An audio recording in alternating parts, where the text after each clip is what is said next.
जो हुआ अच्छा हुआ, जो हो रहा है वो भी अच्छा ही हो रहा है। तुम्हारा क्या गया जो तुम रोते हो? तुम क्या लाए थे जो तुमने खो दिया? तुमने क्या पैदा किया था जो नाश हो गया?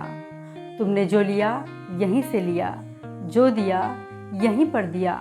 जो आज तुम्हारा है कल किसी और का था और भविष्य में किसी और का हो जाएगा। परिवर्तन ही संसार का नियम है। यह है गीता का सार। नमस्कार, मैं वर्षा तिवारी। आइए आज कृष्ण जन्माष्टमी के अवसर पर मैं आपको लेकर चलती हूँ भगवान कृष्ण की जीवन यात्रा पर। कृष्ण भक्तों की माने तो अत्याचारी राजा कंस को जब पता चला कि उसकी बहन देवकी और जीजा वसुदेव की 8वीं संतान उसकी मृत्यु का कारण बनेगी, तो कंस ने दोनों को जेल में बंद कर दिया और एक एक कर 7 संतानों को मार दिया। 8वीं संतान के रूप में कृष्ण का जन्म हुआ। उस दिन भाद्रपद महीने की कृष्ण पक्ष की अष्टमी का दिन था। उस दिन अपने आप ही माया से सभी सुरक्षा सिपाही सो गए और जेल के दरवाजे खुद ब खुद खुल गए।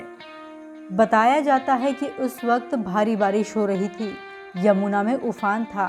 उस बारिश में ही वसुदेव ने नन्हे कृष्ण को एक टोकरी में रखा और उस टोकरी को लेकर जेल से बाहर आए। कुछ दूरी पर ही यमुना नदी थी। यमुना के जल ने भगवान के चरण छुए और वासुदेव को जाने का रास्ता मिल गया। कहते हैं वासुदेव श्री कृष्ण को यमुना पार अपने मित्र नंद के यहाँ ले गए। वहाँ पर नंद की पत्नी यशोदा की बगल में श्री कृष्ण को रखकर उनकी कन्या को वे साथ ले आए। इसके बाद नंद और यशोदा ने मिलकर श्री कृष्ण का पालन पोषण किया। कहा जाता है कि कृष्ण महायोगी थे। उन्होंने अपने भाई बलराम के साथ वेद, योग, अस्त्र शस्त्र की शिक्षा और दीक्षा उज्जैन के महर्षि सांदीपनि के आश्रम में ली थी। वहीं उनकी मुलाकात सुदामा से हुई। कृष्ण के पास सुदर्शन चक्र था, जिसे युद्ध में सबसे घातक हथियार माना जाता था। भक्तों का मानना है कि श्री कृष्ण द्वारका में आराम करते हैं, मथुरा में काम और वैकुंठ में ध्यान। मथुरा उनकी जन्मस्थली है और वृंदावन उनके लीलाओं का प्रमुख स्थान। उनकी शरारतों के कारण ही उन्हें बांके बिहारी कहा जाता है। आपको बता दूं कि श्री कृष्ण के जीवन में बहुत रोचकता और उथल पुथल रही। कंस ने बालक कृष्ण की हत्या करने के लिए पूतना राक्षसी को भेजा था।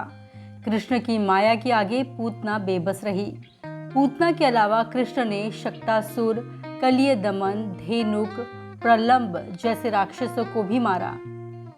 कंस ने श्री कृष्ण को मारने की कई बार कोशिश की, लेकिन वो नाकाम रहा। एक बार धोखे से उसने श्री कृष्ण और बलराम को अपने दरबार में बुलाया। वहीं पर श्री कृष्ण ने कंस का वध किया। इससे अलग वृंदावन के पास ही गोवर्धन पर्वत है। यहीं पर कृष्ण ने अपनी उंगली पर गोवर्धन पर्वत उठाकर लोगों को इंद्र के प्रकोप से बचाया था। उस काल में लोग इंद्र से डरकर उनकी पूजा करते थे। कृष्ण ने उनके डर को बाहर निकाला और सिर्फ परमेश्वर की ही प्रार्थना करने की शिक्षा दी। एक और भगवान श्री कृष्ण ने माया से अपने मुख के भीतर माता यशोदा को ब्रह्मांड के दर्शन कराए। वहीं युद्ध भूमि में अपने विराट स्वरूप के दर्शन करा के अर्जुन का भ्रम दूर किया। इसी के साथ ही द्रौपदी के चिरहरण में उसकी लाज बचाई। इसी तरह से श्री कृष्ण ने कई सारे माया और चमत्कार किए। ऐसे कृष्ण की ओर आकर्षित हुए बिना कौन रह सकता है भला। कृष्ण ने 8 महिलाओं से विवाह किया। रुक्मिणी, जाम्बवंती, सत्यभामा, कालिंदी, मित्रबिंदा, सत्या, भद्रा और लक्ष्मणा। इससे अलग राधा और ललिता उनकी प्रेमिकाएं थीं। माना जाता है कि ललिता नाम की प्रेमिका को मोक्ष नहीं मिल पाया था, तो बाद में उसने मीरा के रूप में जन्म लिया। 16,108 पत्नी पुराण के अनुसार भूमासुर नामक दानव ने 16,000 कन्याओं की बलि देने का निश्चय किया ताकि वो अमर हो सके। श्री कृष्ण ने इन कन्याओं को न केवल उसके कारावास से छुड़वाया, बल्कि उनसे विवाह करके उन्हें समाज के कलंक से भी दूर किया। वहीं कौरवों और पांडवों के बीच हस्तिनापुर की गद्दी के लिए कुरुक्षेत्र में युद्ध हुआ। कृष्ण इस युद्ध में पांडवों के साथ थे।